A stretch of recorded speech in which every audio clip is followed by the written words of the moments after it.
All attendees are in listen-only mode. Hello everyone, and welcome to today's webinar, Better Back to School Nutrition with Ashley Koff, RD. We're very lucky to have Catherine McCall joining us today as well. Catherine launched Weelicious.com in 2007, which is a platform to show parents around the world how easy and beneficial it is to expose children to wholesome, delicious homemade food. In 2016, Catherine launched One Potato, the first organic home meal delivery kit. We will be giving away Ashley's Better Back to School guide to anyone who emails us, so please reach out via Ashley's website. We will also have a Q&A at the end of the webinar, so please send me any questions you may have via the chat box. And the webinar will be published on Ashley's YouTube and website as well. Right, over to you, Ashley. Thank you, Matt. And I am so excited about this. So probably because I have never outgrown my geekiness and enthusiasm for back to school. I have to give one caveat. Back to school always fell in line with my birthday. And so the entire year for me is a countdown to back to school because I know my birthday's coming up. So I loved that. And I loved getting all of the different supplies every year. I think I started accumulating supplies probably as the school year was ending. But I can appreciate that not everybody shares my enthusiasm. And I also can appreciate that how we start this time of year, no matter what back to school is meaning, if it's meaning college, if it's meaning 6 different grades, 3 different schools, or if it's meaning, hey, this is awesome, they're finally going back to school and I'm back to my routine of getting to get up and exercise and not have them at home, all day during the day. I understand it means many, many different things. And I can think of nobody better than my friend Catherine McCord to have. I watch her, and if you follow her on social media, how she navigates her life so beautifully is amazing to me. And we actually got to team up and go to one of her kids' schools and talk about nutrition. So I had a lot of fun with that. So we're going to dive pretty quickly through what Better Back to School nutrition is so that I can jump in because I just think she has the answer to so many of your questions and some great ways to think about it. And the other part to that is I also have a video on my Facebook page where I talk about back to school and really the top nutrition, or I'll say the top health issues, that we need to address and pay attention to. So those are digestion, energy, stress, and sleep. And again, I'm not going to go into those in great detail on this webinar, but I go into great detail on those because you really need to pay attention to where your kid's health is right now, where your health is right now, and then have regular pit stops throughout the year to be assessing those. So I get to do all of this because I am sponsored by some amazing partners, Manitoba Harvest. If you have not heard of hemp foods before, then you have never listened or seen anything that I've done, which means this is a great opportunity for us to meet and talk about one of my absolute favorite foods. Hemp is a great way to get in plant-based nutrition, plant protein. It's a complete protein. You get in your essential fatty acids, fiber, a bunch of different minerals like iron. And I actually call hemp the wild salmon of the plant kingdom. That's how much I think hemp is amazing and really speaks to its nutritional value. Natural Vitality, again, if we would just be meeting, if you haven't heard of Natural Vitality before, because I literally approach strangers with calm packets, like when I'm traveling, or if they're sitting next to me, I always bring an extra one for anyone I'm traveling next to, because your strangers that you're seated next to are always doing better if they're a little bit more calm. And what I'm referring to is magnesium. And magnesium was a real game changer for me. I wish that I would have met magnesium when I was in school. 70 to 80% of adults are not getting enough magnesium, and kids today are not getting enough magnesium. And that magnesium is the mineral that exists inside of our cells to turn off the stress response. So it's absolutely critical that we get enough. So we'll talk a bit about that. Also, I get the question all the time, should my kids be on a detox? I actually get that question all the time, and I understand it. It's because we are so concerned about the exposure to toxins that we can't control for. If our kids lived in a bubble or in our own home, only, we could control for what they, not bringing shoes into the house and only using the kind of cleaning supplies we like. And if they're going to play with makeup, they're going to play with our better makeup and all these different things. But that's not the life that we want them to lead, and it's not the lives that they're leading. And so the answer is yes, you absolutely should. Your kids should be on a detox. They should detox 365 days a year. We all should. And that's because we have a detoxification system. So I'm talking about this because I'm talking about broccoli. And what True Broc is in one of the antioxidants that makes broccoli so amazing is glucoraphanin. And that high concentration in True Broc is because if you're eating broccoli, which is amazing, and we'll talk to Catherine about how to get our kids to actually eat broccoli. But if you are eating broccoli, then what you want to be conscious of is, if you're not eating broccoli all the time, you want to make sure that you're getting in that glucoraphanin. And if you are eating broccoli, there's great variance in the amount of glucoraphanin. And glucoraphanin is responsible for helping our bodies to detox the tougher, to break down so that they can be eliminated, the tougher toxins. So really critical. And then where would we be if we didn't have organic, good quality versions, better quality versions of all of our kids and our adult favorite foods? And that's where Nature's Path steps in. Nature's Path has always been dedicated to making delicious food organic, and they're plant-based. So I am thrilled when I see a range of different options, whether, it's a Love Crunch granola that just allows you to send a little chocolate peanut butter crunch, or whether it's a staple, like for me, I love the Kia, the buckwheat, hemp, and chia blend, and I love using that in a range of different ways. So thank you so much to the sponsors, and let's dive into this. What do we all really want? We're going to talk about, and how can we get it? I'm just going to give a quick recap on what is better nutrition, and then to very clearly state what better back to school nutrition is. And I'm all going to do this very fast because I know that you can watch the webinar again and you can rewind it, you can slow me down, but if you know me, you know I move at high speed. But I'm doing it very quickly because I want to get to Catherine and then certainly be able to share our resources. So without a doubt, no matter what age we are, we want better health. We do not want better nutrition. And it's not just kids that don't want better nutrition, it's adults that don't want better nutrition. And so the key thing here is really focusing on, we want better health. And when you're talking to your kids, or you're thinking about what your goals are, what your shared goals are for a better year, it really is to have that better health more often. Better health is not something that we get to achieve, check off, and move on from. It is something that we strive for on an ongoing basis, and we have to work towards. And so I think it's really important to think about with your different kids at any given moment, or if you're interacting with someone else's children, or if you're a teacher in any of those spaces, you want to think about, what does better health mean to them today? So is it that it means, hey, you're going to have more energy? If it's football season, is it your football performance is going to be better? If it's hey, it's about to be that first dance, or I'm worried about how my skin looks, or I'm in a phase where I'm appearance focused. Your better health means having a better physical appearance. So we can communicate better health in many different ways, but what we want to be clear on is that is what the motivator is. It's not about having good nutrition, or trust me, when you're older, if you have good nutrition right now, it'll pay off, that kind of a thing. The problem is that nobody at any age today feels extremely confident in knowing how we're going to get better health. And when I ask this question, I get all sorts of answers. Should my kids be vegan? Do I need to be dairy-free? Should we be fasting as a family? The answer to that one is absolutely not. Maybe individuals fasting, but absolutely not. But can you do juicing? Should you pay attention to alkaline? There's a role for all of them, but none of them are the answer. The answer is that better nutrition is what powers better health. And I wish I didn't have to define what better nutrition is. I wish this was just, we know it, and real, what I'll call true healthcare practitioners or true nutrition experts, everybody knows what better nutrition is. We're just not doing a good job of communicating that. So I'm going to work with this definition because it's really important. When I drop that better and I just talk about nutrition, people will talk about things like, oh, this food has more calcium than this one. Who cares? More calcium is not better. So what we want to talk when we talk about better nutrition is that better nutrition is giving the body what it needs to run better, not perfect, more often. And I define that better as efficiently and effectively. So net, and this is a great way to talk about it with your kids, a great way to think about it is, you could think about your body like a race car.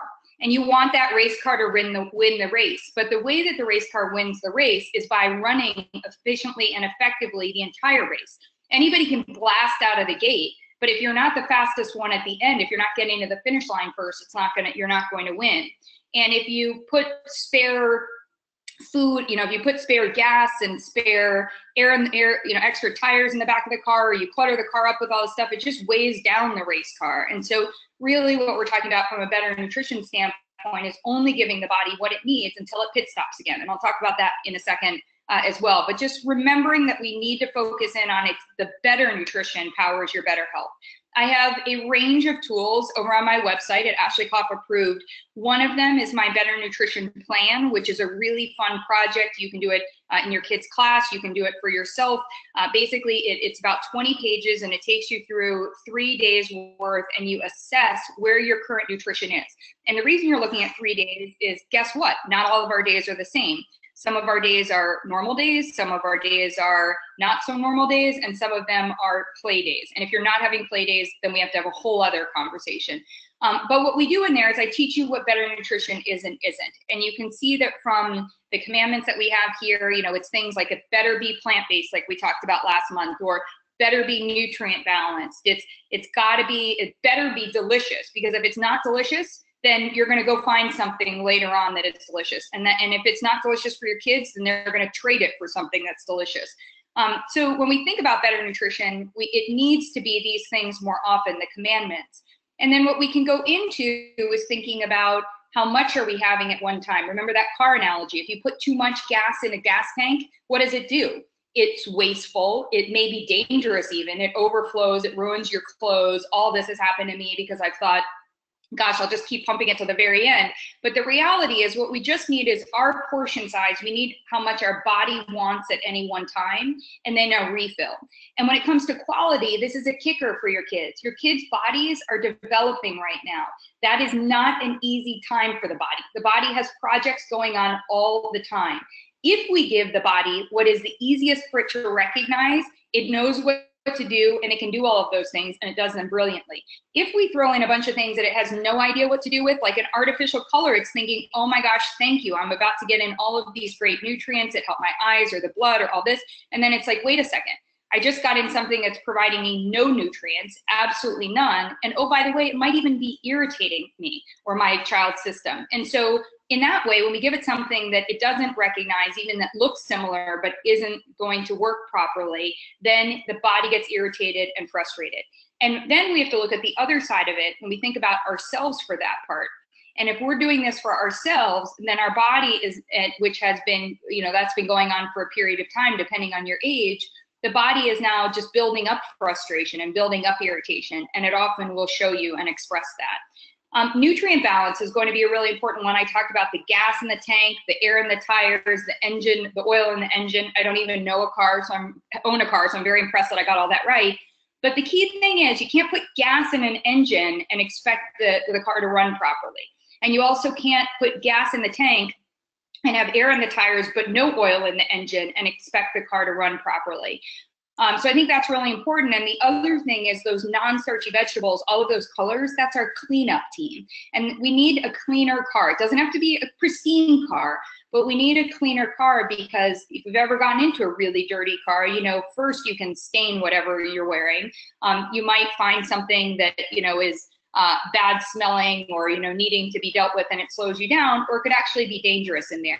And that's, when you think of all the different colors, we want to think about how important those are as well. And then frequency I talked about with the race car. You got to pit stop more often rather than have it all at one time. So what's better back to school nutrition? Their bodies need, and your bodies need, to get the nutrient resources that they need to run better. That's going to be so important. You need to be thinking about what are the resources that my child needs. And you don't just need to be thinking about it. If you head over to my Facebook video, I talked a lot about why it's so important to be doing assessments. How much fiber are my kids getting in? How much are we getting in a rainbow daily? Or if we're not hitting it daily, are we getting it in more often? That's going to help me communicate and know, am I getting in the resources that the body needs to run better? Their bodies don't want to get things that irritate, disrupt, or overwhelm it.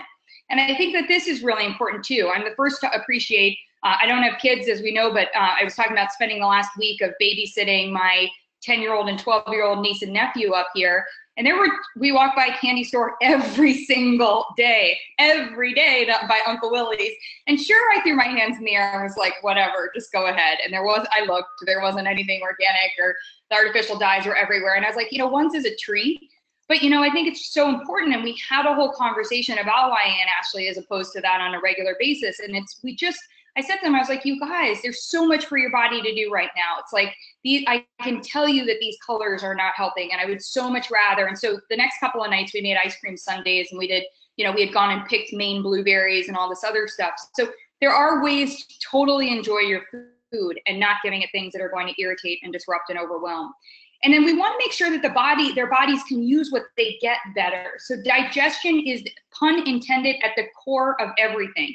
Your kids cannot have a better school year. You cannot have a better school year. Your kid's teacher cannot have a better school year if their digestion is not working effectively. I promise you, the first thing that you want to do at parent-teacher conference when you walk in is say, hey, to the teacher, have you had a chance to go to the bathroom? Because if not, I am totally fine to wait if you just need to go take a quick break.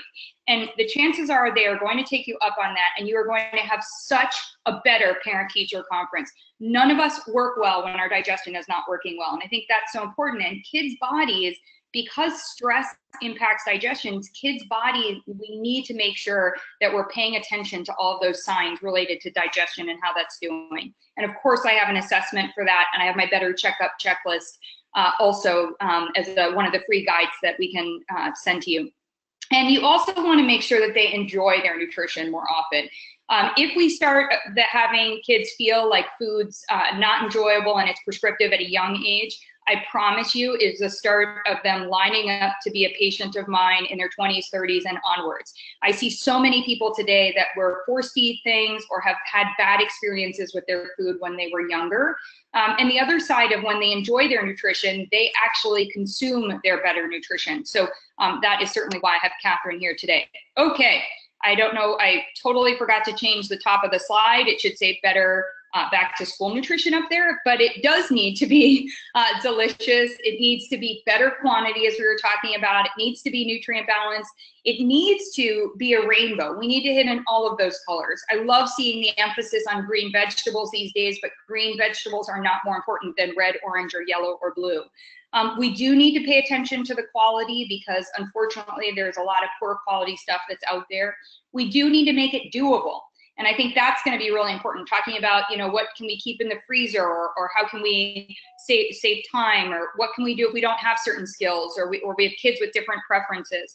Talked about better digestion. And then the final piece, again, that I'm not going to go into great detail on, but I will tell you this, is that if your kids are taking any medications or you currently are providing any supplements for them, what we need to be thinking about is our better total nutrition. And that's what goes in and on your body more often. And so one of the reasons that the gold membership of my program is that I will do a supplement evaluation is that for decades now, that has been the #1 reason that pediatricians have been referring their patients to me, is that we're turning around and we're finding that things like the magnesium or the calcium or the essential fatty acids, that on a consistent basis, kids are just not getting those in, and their physicians are not educated on what is the right supplement for them. And so that's why they come and see me. So rather than having an appointment, we now have built that into the membership. But regardless, you do want to make sure that you're thinking about, for example, if your child's multi has calcium in it, but it doesn't have magnesium, and your child is also drinking a non-dairy milk, a lot of the non-dairy milks have more calcium in them and they have no magnesium, more calcium even than milk. And so suddenly we could be looking at a situation where your child is getting in plenty of calcium, maybe even too much calcium compared to magnesium.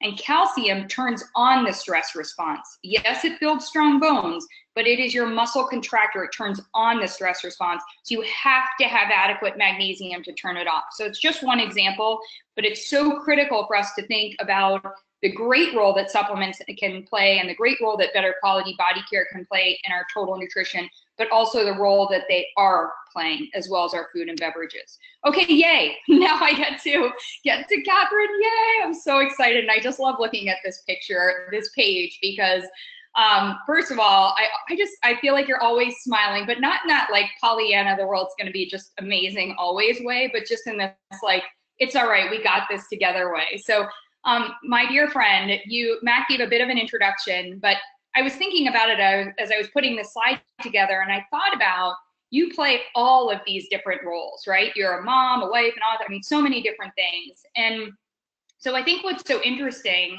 I would love for you to, by way of introduction, just maybe share a little bit of who is on this page with you and some of the activities that you're doing. And then we'll dive into some questions that I've prepared for you from questions that got asked of me about back to school. Oh my gosh, that's overwhelming. Okay, well, I would say that on this page are the love of my life. So my husband and my 3 kids. And let's see, let's go through the pictures. The upper right is the Weelicious cookbook. So I have 2 cookbooks, Weelicious and Weelicious Lunches, which is perfect, getting to talk to you, especially this fun back to school time. And then the left is that beautiful yellow watermelon. So it's like that time of year, and just always like, I listen to you and I'm like, you're the best preacher of, just seasonal, fresh, nutritious, how to stay healthy, not get sick. And then the bottom right is One Potato, which is my family-friendly organic meal company, which is changed my life. Even though I love to cook more than anything, it's just with 3 kids and being so busy working, it saves me 3 nights a week. I love that. So talk a little bit about how Weelicious, I think many people, and certainly many people that follow me are following you because I've sent them to you. I'm just like, here's what we want to do for lunch, go. And, and I just love looking at the pictures, but how did Weelicious come about? I started modeling when I was 13, and I grew up around food and loved, my grandparents were into farming and U-Picks and picking their own food.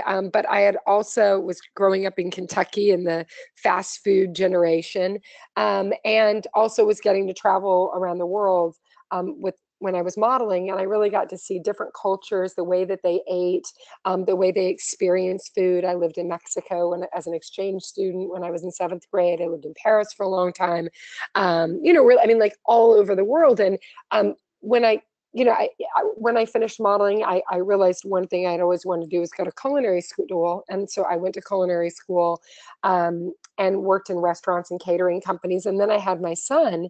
And so I had all this food whirling around in my head, cooking it, how did it grow? And now here was this little being that I was actually responsible for feeding.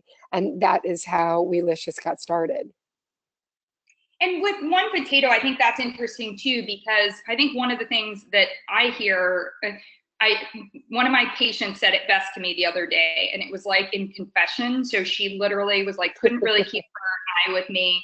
And she was whispering, and she's like, I just don't know how to cook well. And it was like, I mean, literally, and started crying and like all of this, and she has 1 child and has another one on the way. And I was like, so first of all, the stress around all of this is, we have to just let it go. So I was like, so let's just cry about it, and I think it's hard. I think a lot of people feel that if they, just like I get people who feel like if they don't quit their job and become a dietitian or a nutritionist, they can't be healthy. I think there's another side of it where what's awesome about the cooking shows and about all this stuff is it makes people feel like, exposes us to all these different ideas, but a lot of people don't feel that they have the skills. And so I think the time is one side of it, but with One Potato, my sense is that it's really making it easier for people who maybe don't have all of those skills to follow it all the way through. Does that seem fair? Totally fair. I mean, I think that if you look generationally, like this generation of mother now who has, younger children, maybe a little bit older, like we were the generation of women who went to college and went right into the workforce. And so we missed a lot, for many women, we missed that part where we were cooking because Whole Foods popped up with prepared food, fast food. So now you have, I think it's for this generation of child, they're growing up with the Food Network and kids cooking. So it's this really, like having One Potato is this really appropriate time where we're sending organic produce, because that was the most important thing to me. And whether you like to cook, you've never cooked, it's like a company like One Potato is perfect for you, because we're not sending you every single ingredient where you're like, I don't know how to do this. We send you the whole protein. So it's like the best quality wild salmon, organic chicken, nutrition. But then we're sending you our homemade sauces much of the time, which are, just really homemade, tons of vegetables. We try to like soak out as much nutrition in every recipe as possible. So you're cooking it, you're having that experience. Your child is learning. We do child pricing because we don't want parents to be like, why am I buying, an adult portion for my child? So, every problem that we saw with other meal companies out there, we tried to solve, even down to the packaging where we make it, is eco and cut down on packaging as much as possible. That's great. Yeah, I remember when we opened up one of the, some company had sent it to evaluate my friend and I was like, okay, so I just did worse on, from an environmental standpoint than I've done in a long time. So I really appreciate that part. Okay, so I got a list of questions. I've been sourcing these questions and I put them into some groups. And I think the number one, and we were just talking about it, as you said, you would love to be cooking all the time, but now you have 3 children. How are you from a time saving? But I also like to think about is that how do we make time for the things that we want to be doing, right? And so I think one of the key questions that I would have for you is, as you start to think about back to school, what are, maybe 3 things that you shift from that you're going to make, that is going to make time for you while the kids are in school that is different than what you're doing in the summer months? Oh my God, that's such a great question. I mean, when it comes to food, I think it's like, whenever you like freezing things, I think you hit on that earlier, trying to use, like I freeze every waffle, pancake, make as much as possible, because I think it's like you're saying that the balance between the personal time and things, the have tos, is like I am always evaluating what's more important in my life. Like, do I want to be cooking for an hour, or do I want to be spending much of that time with my kids hanging out? So I think that there's like that constant battle. So how do you have, what strategies can you use? So for me, it's freezing, it's cooking ahead of time, it's the slow cooker, it's creating a lot of lists and being realistic about them, like things to knock off, that list. Like luckily we are multitaskers. So as many things as I can do at the same time is, look, cooking with my kids is spending time with them and getting dinner on the table. So I think that you have to look at, your time in that way whenever possible. And I want to totally agree with that, or underscore that I think that, there's such a focus on like, what's the quality, the quality time spent. And so sometimes that means, figure that multitasking, but how can you incorporate them in? Plus, we know that kids that grow up cooking, it's what we were just talking about with that from a generational standpoint and having them acquire those skills. There were 2 particular times of the day that people said to me were just the witching hours. And so this can be food specific or it cannot be, but really talking about that first thing in the morning, are there any time saving tips, time making tips, and then also bedtime? And so I'm curious, because you have kids of different ages too, how you navigate that with meeting their different needs also. Right. So I started something called the Smoothie Project after my son was quite sick. Now it's almost 2 years ago. He was having headaches and stomach aches, nausea. I mean, all these symptoms that lasted for several months. And I was trying to, we went to doctors, we went to, psychologists. We really were struggling.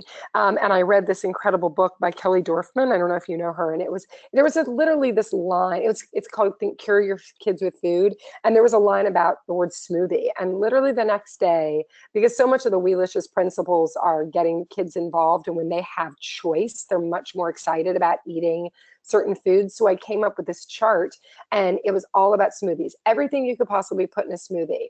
And for the next few weeks, I gave it to my son every day. I was like, you get to pick a smoothie, anything you want to go in it for the next few weeks. And within 2 weeks, he, since that day, has not had like headaches, nausea, and all that that went with it. And I swear that so much of it is he's a vegetarian.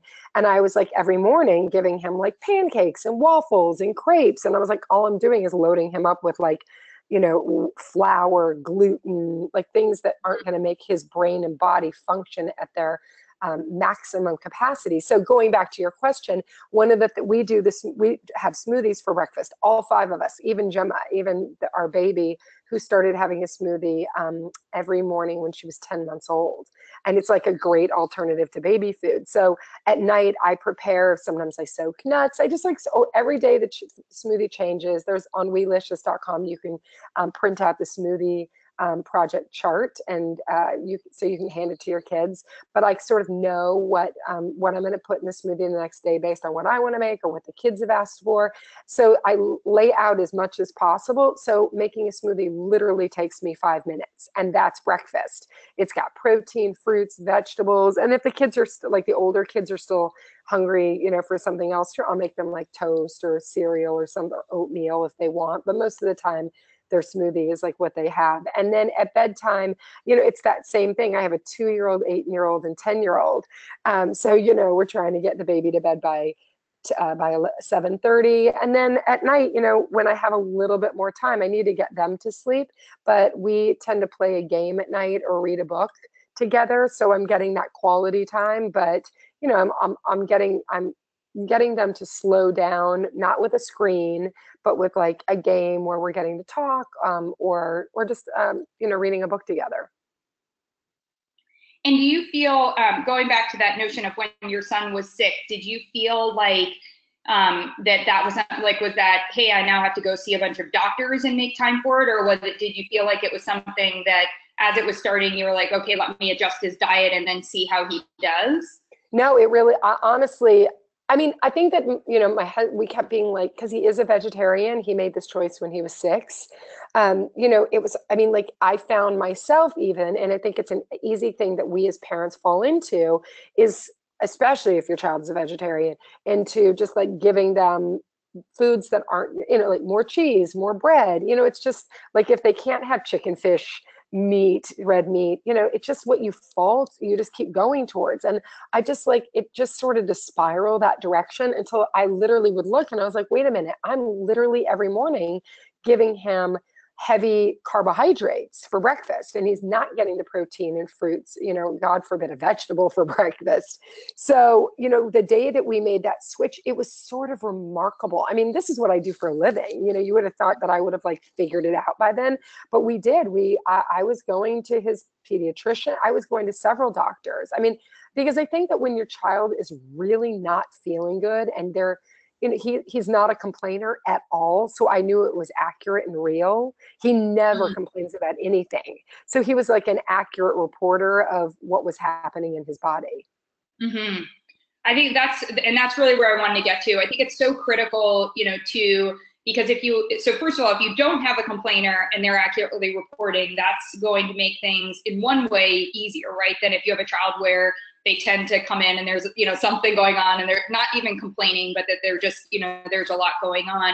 But I do think that taking that time for an assessment, because to your point about how you shifted the diet, but also sometimes they're just things that aren't working well for them, right? Like it could feel like, oh, eggs and toast is a great breakfast, but for whatever reason, that doesn't sit well for them when they're getting to school. And I think having that conversation after any period of time, you know, a month or a month and a half into school about, you know, how's breakfast going for you, or, you know, what, you know, and trying some different things. But I love the smoothie part. I think that's great.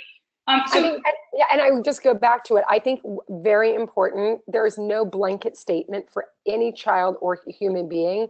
We're all built so differently. We have such different preferences. And, you know, some children have more sensitive systems. So I think it's really important that you're always looking at each individual and their chemistry and needs. Yeah, it's so critical. And so one of the other things that came up in this, and I separated it out from the better be doable to the better be time for you, because number one, and, you know, having written the book Mom Energy, which is so focused on making sure that you have time for yourself as a mother. But, you know, I think one of the key things that people were asking for, even if they weren't overtly asking, is how do you make time for yourself? And so at this particular time, you know, what are some of the things that you're doing? And the interesting thing is I almost could say that the word time is the wrong thing. It's just what are your personal health back to school hacks? Like, how are you staying healthy during this time period? I think that, sometimes believe me, I have 3 kids and I have 2 companies, so life is pretty busy these days. And I laugh because sometimes I'll be like, I didn't take a breath. I forgot to breathe today. So sometimes it's literally sitting in a chair and choosing to meditate for a minute or 2 minutes. Sometimes it's going out to dinner with a girlfriend. I like to get up an hour before my kids in the morning, and that's just sort of my time to group. And if I need to answer emails or if I, want to take some extra time making breakfast. And, I think that, when you feel organized, I hate feeling rushed. So any way that I can prep myself and our family to run our engine to run better it's just like less stress for us. If I feel like especially moms, like so much, we set the tone for our families.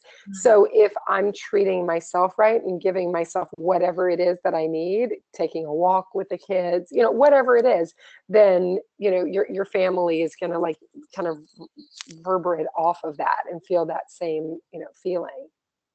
I love that. And you mentioned before that you are a list person. And so I'm just curious, and this is me, Ashley Koff, just super curious. I'm still of the age, and I don't know why. I mean, there are apps that I use for sure, but I'm a handwriting list kind of girl. And so, but I'm trying, because people have said that apps are, different things that they're using are, revolutionizing their game. And so I'm just curious if there are any apps or any programs that you're implementing, or if you're a paper to pen person like me. I mean, it's so funny. I am such a paper and pen girl. I am too. I had a Filofax for so many years that it's like I'm just trained to like check the list off. You know what I mean? I find lists and I'm always like, oh God, right, I had that list. I use a ton of apps, but and we're even using oh God, what's the name? I'm just blanking right now. I'll think of it in a second and I'll tell you. That for work, to sort of, instead of texting each other, but yeah, or whatever. Scratch, scat, what am I thinking? Anyway, but yeah. Yes. But I use a lot of apps for different reasons, for meditating, for guiding traffic, for everything. But I'm a paper and pen girl when it comes to lists. Yeah, I'm so there with you. All right, I feel so good. All right, so BYO better. One of the things that, and it really, I think it's so interesting, and as you talked about, there's no even with twins, there's no same being, right? But I think there's also, there's no consistent schedule or no right way to do this. But I do think that, just as if an adult said to me, well, I travel, maybe once a quarter, or we go on vacations, et cetera, then I'm pretty loose with their travel nutrition. I might give them some tips for how to enjoy themselves, but also, stay on track, that kind of a thing. But if you're traveling every week or more often, I'm going to be, then you don't get breaks. Your travel nutrition is part of your regular nutrition. And I say that because during the school year, we can't just sort of throw our hands up in the air and say, doesn't really matter about lunch, or, whatever they have after school isn't a big deal, because really, especially as your kids get older, or depending on what your career structure is like and when, what your days are like, there may be days where literally they're only having breakfast with you, or they're having breakfast and dinner with you. And so I think that out of the house, out of the home, that's what that OOH stands for. It's so important. And what you've really done with Weelicious has really mastered this idea of, what can you have them take to school? Because there were a lot of questions about what goes into that lunchbox. How do I keep food from being shared? What can I do when they go to a friend's house where the parents don't eat the same way that I would like my kids to do? All of those questions. So if you can riff for a bit on the questions that you really founded Weelicious around, I'd love to hear some of those. Yeah, I mean, when I 100% stick by what you said. Like when we travel, we always bring our food, because we're left too often with like the worst airport choices ever. And I'm just one of those people. I hate being hungry, so I always have something in my purse, in my car, for myself. And then when it comes to the kids, like I send lunch every day. I mean, they have a school program with a Taco Tuesday and a Pizza Friday. And this year they didn't even want it because they were just like, it's bad. It doesn't taste good. I think that that there's got to be always flexibility. Like birthday parties, I just put my hands in the air. I'm like, whatever you want, go to town. And I'm not neurotic about it because I remember, like, I mean, a lot of my childhood was like, you have to eat this way, no sugar. And I think that also makes for kids that will like sneak food, or, only want sugar because they can't have it. So I think that there has to be like balance within it all. But I think that it's also important to, it's more affordable when you bring your own food. It's a lot more nutritious because you're getting to make the choices. So even for us, like I invest in a lot of reusable containers that are lightweight and easy to clean, dishwasher safe. Because I think that if you create a system where bringing your own food is easy, then it makes it a lot more enjoyable. And you don't, you look around nowadays, like people are always bringing their own food everywhere. I don't think that there's any kind of like stigma to, unless it's, you're bringing your own food to a birthday party, and then that might be a little odd. Then you just feel sad and you want to give somebody something anyway on that part. Totally. So let's go through like super nuts and bolts, pun intended on the nuts. And then another question that I had obviously was what to do in the nut-free schools. But what goes into a school lunch? For me, it's a protein, a vegetable, a carbohydrate, and let's say fruit, vegetable, carbohydrate, and protein. I said it too slow; it didn't come out right. And then even today I did a Facebook Live where I talked about the five ways to get your kids to eat anything in their school lunch. And I think that it's also that like kids don't just eat with their mouths; they're eating with their eyes and the way that something smells. So I think when you make it visually exciting, so today like the 5 principles were like make it into a waffle or a pancake, like waffle sandwiches, pancake sandwiches, put it on a stick. So you could do fruit kebabs, you could do like little sandwiches on a stick. So, little bread, little cheese, cherry tomato, mozzarella, basil, whatever it is, roll it. So anything that you can roll, be like rolling sandwich, homemade fruit leather. It makes it a lot more fun. Dip it. So you can like, especially we're talking about plant-based proteins. So hummus, any kind of like yogurt dips that you make homemade, anything that can be dipped, salad dressings where you can get carrots, bell peppers, cucumbers, whatever, for dipping. And then just some sort of like little fun treat, because I use a bento box container that has 5 compartments. So it has this like little small one. So I put like, it's the teeniest handful of sunflower seeds that have dye-free chocolate coating, or dye-free M&Ms or anything like that, where your kids still feel like they're getting some kind of like little treat, but it's within reason. I love that. And I think, when I was talking about that pit stop notion, just in the same way that, I think from a work standpoint, if we're at the office, we don't love getting just sitting and having a lunch in front of us. It's like this, like sit down meal. Like I'd much rather get up and go to the coffee shop. And I think kids, like what you're talking about is that interactive keeps it from being boring too, which I think is so key. Oh my gosh, 100%. Like I want my son said this to me last night. I was packing his lunch. It was late. And I was like, what do you want for lunch, Bear? He goes, you know me, I like snack food. And I was like, oh, and he's not meaning like junk food. He's saying he just likes small bite, like he likes to pick at stuff.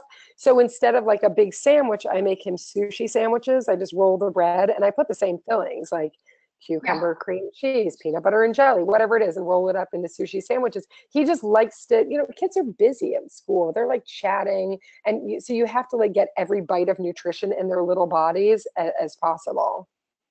And I love that too, because then I think that even if they do share a few bites, then they're also going to still get a few bites in. So, or to the notion of, not overwhelming the body with too much. So, I think the pieces thing and the snack, we're going to have to borrow from that. I think he's onto it. A great, great quote there.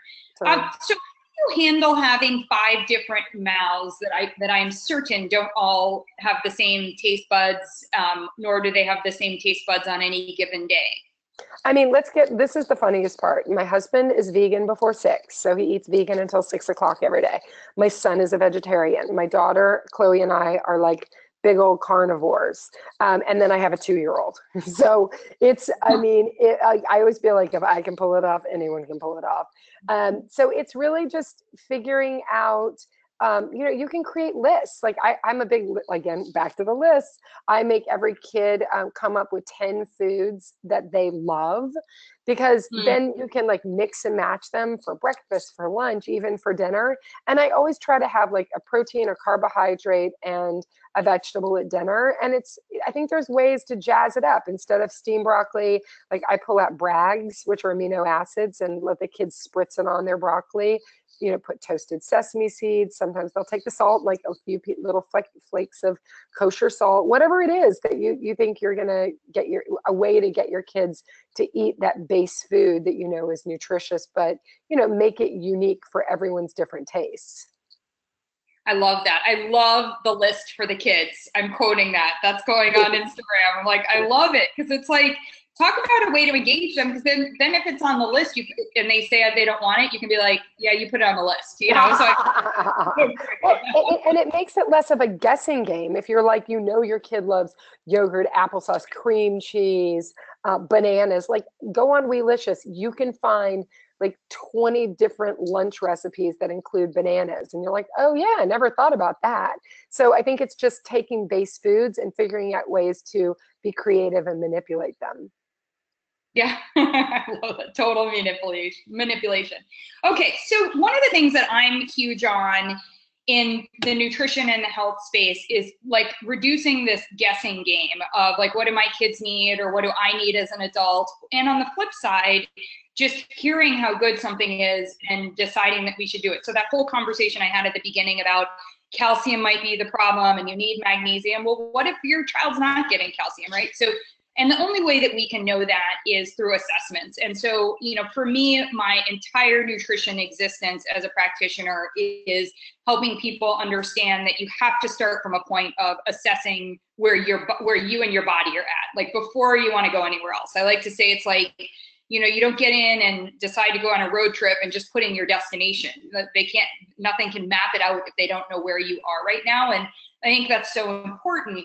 And when it comes to kids, we talked about this a little bit with your son, but what are some of the things or the ways that you check up or check in with them on everything from how, I got questions about, are they liking the food, or how do you know if they're consuming it and not wanting to be the food police, but all the way through to, are they feeling healthy in that piece?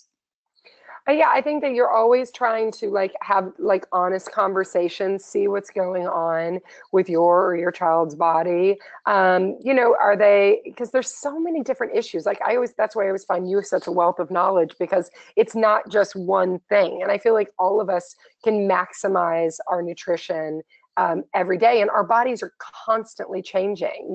I think you probably said it before, like you go through different ages where your body just needs more or less of one thing or another. So, really being able to, whether you're able to meet with a nutritionist, some kind of health practitioner, or just like have an honest assessment of like, what's going on with my body or my child's body. Yeah, and I think that that's so key. And I do feel that there is a huge, huge gap between heading to the pediatrician or my child doesn't feel well and, some of the pieces around digestion and, some of these other things. Okay. Yeah, so I should say, like, one of my friends has been having these chronic headaches, and there's no rhyme or reason. And I said to her today, actually, I said, you need to start writing down, keep a food journal, because I always feel like food is so related to what's happening in our bodies. So maybe, you don't realize there's a trigger food that you're eating a lot that's just not making you feel right. Right. Or maybe it's water, or maybe it's pooping, or maybe I just started washing something that, it's like, you're right. Like it's the notion of the lists and the assessment come in that I think are so key on that part. Okay. So I think in terms of, I had one other question that of course every single person asked me, which is just, the throwing the hands up in the air on the vegetables and kids. So what is you say that you put a vegetable in at lunch, that's going into every lunch. But how do you, A, get that your kids are going to be eating them, and then B, how are you getting in vegetables at other times? I think we talked about the smoothie as well, but I yeah. mean, yeah, we do vegetables, breakfast, lunch, and dinner. And I never did vegetables at breakfast before. But, there are definitely, whether you're making like an omelet with, bell peppers and cherry tomatoes or mushrooms, I think that there's ways to get it in. It doesn't have to just be at dinner. And I think every vegetable can be something that your kid can fall in love with. Like my kids were always like radishes, spicy, but then we started putting like lime and salt on them, and all of a sudden now I put them in their lunch today. They love them. And then ways to dip it. I think that I see my kids at 4:30 every day when you were talking about that like crash, and if I put vegetables and hummus on a plate in front of them as they're doing their homework, it's all gone, totally gone. So then it's not like you're being like, don't ruin your dinner because you're like, I just got 6 vegetables into my kids, so I think that it's like the time of day. And then, it's kale, put a kale in a smoothie, wash it and dry it and roast it with a little salt or nutritional yeast or any kind of seasoning. So manipulating vegetables and turning them into really, spinach cake muffins. There's, again, that's what Weelicious, like go in the search bar, put in any vegetable that your child hates and figure out 1 or 2 ways that they love them. Because I cook with my kids' classes all the time. And for St. Patrick's Day last year, we made green pancakes, which were tons and tons of spinach.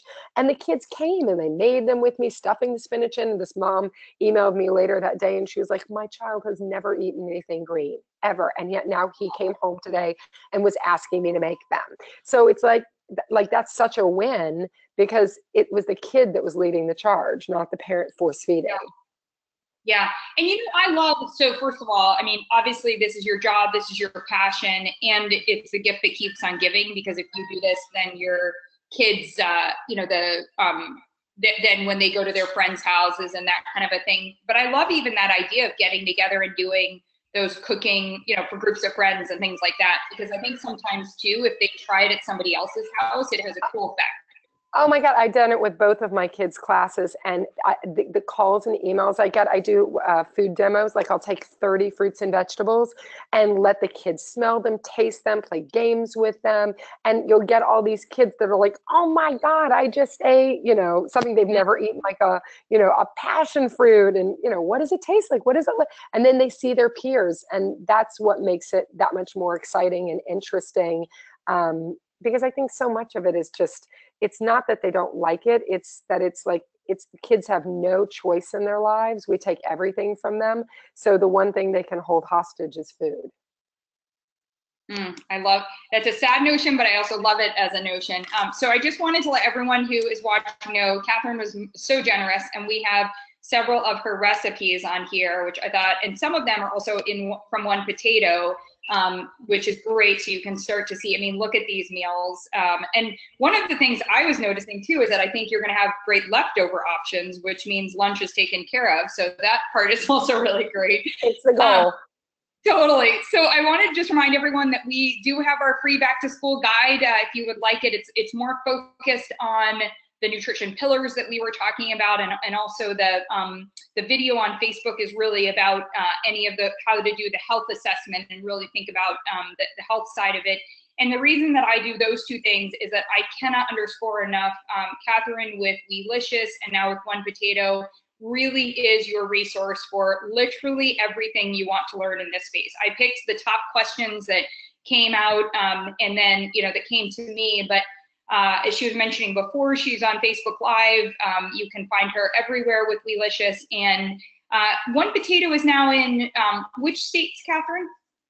One Potato is in California, Arizona, Nevada, Washington, Oregon, Idaho, Utah, and Colorado. And I wanted to say that for all of the Ashley Koff approved followers and friends, if you put in AKA 30 on One Potato, you'll get $30 off your first box. So that's AKA 30 for $30 off your first one potato box. And it's just one Oh, potato. that's amazing. We'll put that in the notes also for YouTube and for promotion on that part. So AKA $30 off. I'm so excited because I'm going to be an aunt again in Oregon, and I had no idea. Oh. I'm so excited to send that to my sister-in-law.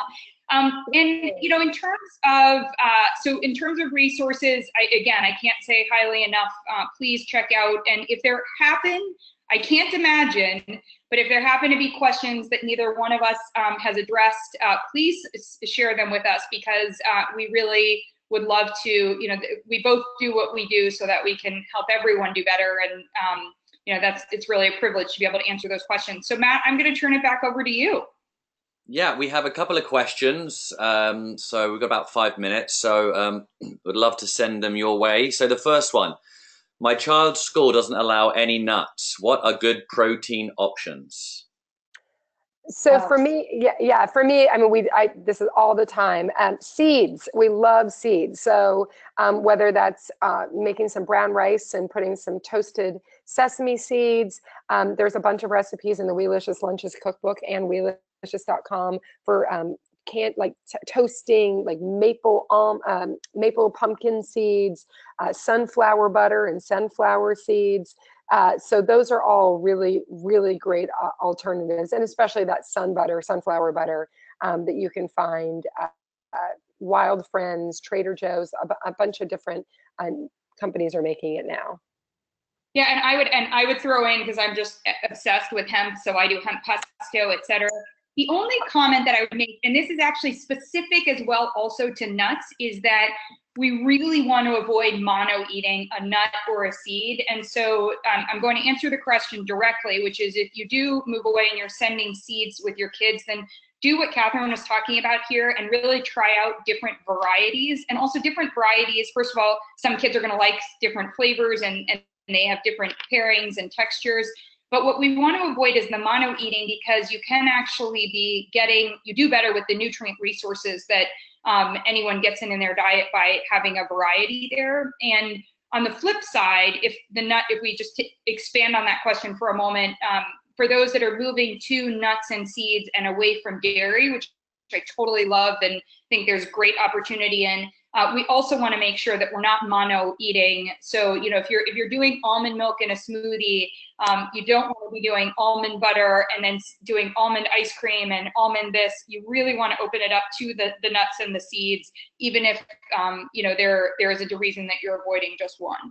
And I would say, and even to go back to what you were saying about hemp seeds, like we eat hemp seeds every day. And I keep hemp seeds, chia seeds, and bee pollen in our freezer because they'll stay fresher longer that way. And my baby, like, she lives for really good whole milk Greek yogurt topped with hemp seeds. It's like her favorite snack. I love it. I could watch her all day, literally all day on Instagram. That girl loves a smoothie. Totally, with that big straw. Okay, Matt. Okay, we have another question. What if I do make nutritious options, but my kids aren't eating their lunches? That's, you know, you have to, I think there's two ways around it. You can make it together so they know what's going in it. I think that helps because, you know, there's nothing worse than opening the box and being like, well, I didn't want any of this. So making sure that you're adding things that they want to eat. I think that for especially younger kids, I used to give my kids a 3 o'clock shot again at their lunch. So, you know, opening it up and being like, oh, you didn't finish everything. I know you're really starving, because like by 3 o'clock, most kids are really dysregulated and starving. You know, just simple things. It doesn't always have to be, you know, too extravagant. So figuring out, like we were talking about, like snacking more, what kind of eater do you have? And I'm going to add on this, it takes a village or team or, you know, that piece. And so, there was, in the app world, I was learning that at one school, my sister-in-law was telling me about this, that they have an app that the teacher can sign, you know, check off what's happening in the classroom, and the parent can check on that so that they're not bugging the teacher, but, you know, that's keeping you posted throughout the day. So I think that's interesting. It's just definitely not the world that we grew up in. But I do think that if it's happening consistently, I do think that there's a conversation, because part of it can be there are just too many distractions happening at school. Part of it can be that maybe there is something that's going on and that can be addressed in the eating behavior at school. And since you're not there, I think that that's an important one. So I just bring that up, which is, as much as yes, you are the parent, I also have worked with a lot of kids and parents and teachers where we've had to come together because your child does need that nutrition during the day. And so we do really have to get to a suitable answer. I mean, yeah, and I encourage every parent, boy, did I get my eyes open, to volunteer or figure out how to go sit and watch your kids' lunch, because all of a sudden it will all make sense. They are just so busy chatting, being social. They want to run to the library. Like, food is the least interesting thing to a child and is the most interesting thing to an adult. Okay, I think we have time for one quick question. Should I hide veggies in their food? Don't hide them, tell them. I mean, look, however you can get it in. I'm not an advocate of sneaking or hiding. I don't want to have 16-year-olds who didn't realize they had been eating broccoli in their brownies all their life. But I think that anywhere you can get vegetables in is a win. Okay. Yeah, totally. And I just want to say, I am so passionately, emphatically just saying, even if you just cruise through Catherine's Instagram just to look at the pictures, you're going to get ideas. And it really isn't about the hiding on that part. So absolutely love that. Well, that's it for today. Thank you very much, Catherine, for being our guest. Thank you, Ashley, as always. Join us next month, September the 20th. for our Better Protein Nutrition webinar. And like I said before, please reach out to us via Ashley's website for your back to school nutrition guide. So until next month, we'll see you then. Thank you.